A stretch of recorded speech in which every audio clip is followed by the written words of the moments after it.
ये कहानी एक ऐसे लड़के की है जो रात में अपने खेत में रखवाली कर रहा होता है। वहाँ उसका सामना एक शैतान से होता है। तो आइए जानते हैं इस कहानी में कि उसके साथ क्या होता है। तो चलिए शुरू करते हैं।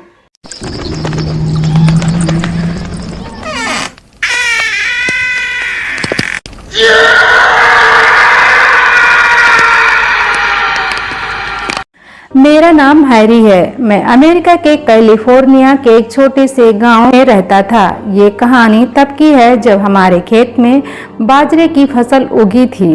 बाजरे की फसल के समय हमेशा किसान लोग खेतों में ही काम किया करते थे, क्योंकि खेतों में बाजरे के अलावा सोयाबीन, मक्का और मूंगफली की फसल भी होती थी।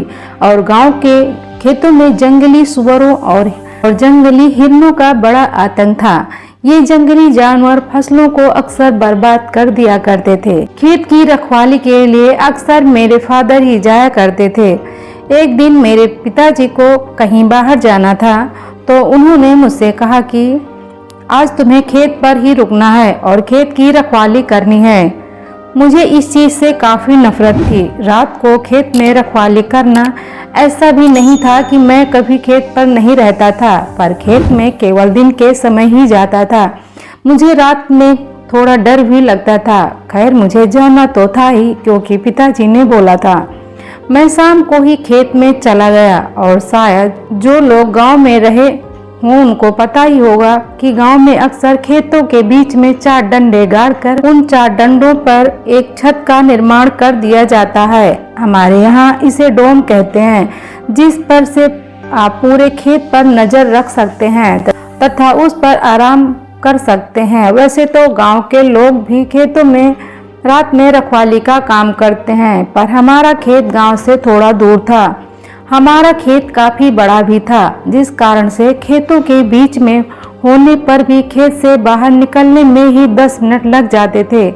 मेरे खेत के आसपास बहुत सारे बड़े बड़े पेड़ लगे थे। रात के समय जब तेज हवा चलती है और चांद की रोशनी होने पर वो पेड़ मानो ऐसे लगते जैसे कि कोई बड़ा सा राक्षस नींद से उठ खड़ा हुआ हो। मेरे खेत का कुआं उन्हीं पेड़ों के पास में था, जिस कारण से मुझे और अधिक डर लग रहा था। इस कारण मैंने रात होने से पहले ही अपने पीने का पानी भर लिया। मैंने अपने पास एक बड़ा सा लकड़ी का डंडा रख लिया था, ताकि अपनी सुरक्षा की जा सके। रात का समय हो गया था। उस दिन आसमान साफ था, चांद की रोशनी भी थी, जिससे आसमान ठीक ठाक देखा जा सकता था। मैंने अपने ऊपर एक चादर ओढ़ रखी थी। मौसम ठंडा था और मुझे थोड़ी ठंड भी लग रही थी। मैं सोया नहीं था, मैं जग रहा था और रात में आसमान को देख रहा था। थोड़ी देर बाद तेज हवाएं चलने लगी। आसपास के पेड़ सां सां की आवाज करते हुए हिल रहे थे। चांद की रोशनी में ऐसे प्रतीत हो रहे थे जैसे कि कोई बड़ा सा राक्षस की तोंद बाहर निकली हुई हो और उसके हाथ में एक बड़ा सा कांटेदार भाला हो, और वो अनंत प्रयास करने के बावजूद भी मेरी ओर न बढ़ पा रहा हो। मैं बस यही सोचकर अपना समय गुजार रहा था। मुझे हल्का हल्का डर भी लग रहा था, पर इतना भी नहीं कि मैं डर के मारे घर चला जाऊं। बाजरे की फसल बड़ी हो चुकी थी। बाजरे की फसल इतनी बड़ी थी कि खेत के अंदर होने पर बाहर का देख पाना संभव नहीं था। मैं खड़ा हुआ और खेत के बीचों बीच बने अपने डोम के पूरे खेत को देखने लगा। सब तरफ शांति थी। आसपास कोई नहीं था, सिवाय कुछ झींगुरों तथा चूहों के। झींगुरों की आवाज से तो मैं थोड़ा डर रहा था। वैसे तो मैंने कभी भी झींगुरों पर इतना गौर नहीं किया, पर आज पता नहीं क्यों मैं रह रहकर उनकी आवाजें सुन रहा था। एक अजीब सा डर था उन आवाजों में।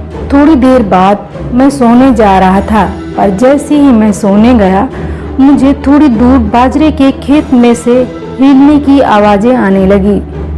मैंने अपना डंडा उठाया और डोम से नीचे उतर के उस ओर जाने लगा। मुझे पता था ये जरूर जंगली सुअर या फिर जंगली हिरन होगा, जो आसपास के जंगल से आया होगा। हमारा खेत जंगल के बिल्कुल बगल में था। मैं धीरे धीरे उस तरफ बढ़ने लगा। जहाँ पर वो जानवर था। अब मैं उस जगह पर था जहाँ से बाजरों के हिलने की आवाज़ आ रही थी। वहाँ पर कोई जानवर नहीं था।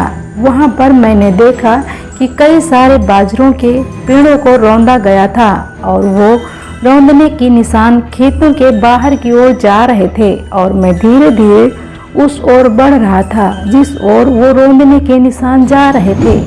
धीरे धीरे मैं जंगल की ओर बढ़ रहा था, पर मुझे डर नहीं लग रहा था बल्कि गुस्सा आ रहा था, क्योंकि उस जानवर की वजह से हमारे खेत का काफ़ी नुकसान हो चुका था। मैं अपने खेत से बाहर निकल चुका था। अब मैं जंगल की सीमा पर था। मैं जंगल की सीमा पर खड़ा था जहाँ से आगे काफ़ी बड़ा और घना जंगल था और मेरे पीछे मेरा खेत और मेरा गांव था। मुझे समझ नहीं आ रहा था कि मैं क्यों यहाँ खड़ा हूँ। मुझे वापस अपने खेत में लौट जाना चाहिए, पर एक अजीब सी शक्ति मुझे उस जंगल की ओर बुला रही थी। मैं धीरे धीरे उस जंगल की ओर बढ़ता चला गया। मेरे पैर अपने आप चल रहे थे। मेरा खुद पर कोई नियंत्रण नहीं था, पर धीरे धीरे मैंने अपने आप पर काबू पाया। मैंने उन निशानों का पीछा किया और एकदम से मेरी सांस थम गई। मैंने देखा कि सामने मुझसे थोड़ी दूरी पर एक मरा हुआ हिरण पड़ा था, जिसके पास में एक लंबा और पतला सा कोई बैठा था जो उस हिरण को पकड़े था। वो कोई उस हिरण को फाड़ रहा था अपने नाखूनों से। उसने अब उस हिरण को खाना शुरू कर दिया था। 2-3 सेकंड तक तो मुझे विश्वास नहीं हो रहा था कि ये क्या हो रहा है। कहीं मैं कोई सपना तो नहीं देख रहा हूँ। पर ये कोई सपना नहीं था, हकीकत मेरे सामने थी। मैं अब अपने कदम पीछे बढ़ाने लगा। मैं हर कदम फूंक फूंक कर चल रहा था। मैं उससे पता नहीं लगने देना चाहता था कि मैं यहाँ हूँ। वो अभी भी उस हिरण को खाने में व्यस्त था। पीछे बढ़ते हुए अचानक से मेरा डंडा नीचे गिर गया और एक आवाज़ हुई, जिसे सुनकर वो कोई उठ खड़ा हुआ। उसके हाथ में हिरण का सिर था, जिसे उसने दूर फेंक दिया था और इधर उधर देखने लगा। तब तक मैं भी एक पेड़ के पीछे छुप गया। मेरी सांस फूल रही थी, पर मैंने अपने मुंह पर अपना हाथ रखा हुआ था। मैं धीरे धीरे वहां से जाने लगा, पर वो मुझे देख चुका था। मैंने भी अब उसे देख लिया। वो मुझसे बहुत लंबा था और उसकी आंखें लाल थी, जिन्हें देखते हुए मैं उसके वशीभूत होने लगा, पर खुद पर काबू पाया। वो एक लंबा 2 बड़े बड़े सींग वाला शैतान था। वो मेरी ओर आने लगा। मैं भी अब अपनी पूरी रफ्तार से वहाँ से भागा, पर मैं जंगल के बहुत अंदर था। पर उस समय चांद की रोशनी में मुझे रास्ता दिख रहा था। वो शैतान गुर्राया। उसकी गुर्राहट ने पूरे जंगल को हिलाकर रख दिया। वो भी मेरी तरफ तेजी से बढ़ रहा था। मैं जंगल से बाहर आ गया था, पर वो अभी भी मेरे पीछे ही था। मैं बहुत तेजी से भागा और भागते हुए 2 लोगों से टकरा गया। वो मेरे अंकल थे। वो मेरे फादर के काफ़ी अच्छे दोस्त थे और उनका खेत हमारे खेत के पास में ही था। उन्होंने कहा कि तेरे पापा ने हमसे कहा था कि रात में तुझे और खेत को दिखाएं, पर तू इतना हाँफ क्यों रहा है और तू कहाँ से भाग कर आ रहा है। मैंने पीछे मुड़कर देखा, वहाँ कोई नहीं था। वो कहीं गायब हो गया था। मैंने उन्हें सारी बात बताई। मैंने उन्हें वो जगह भी बताई जहाँ बाजरों के रौंदे जाने के निशान थे। सुबह होने पर मैं उन्हें उस जगह पर ले गया जहाँ पिछली रात मैंने उस शैतान को देखा था। वहाँ पर हिरण का मृत शरीर पड़ा था।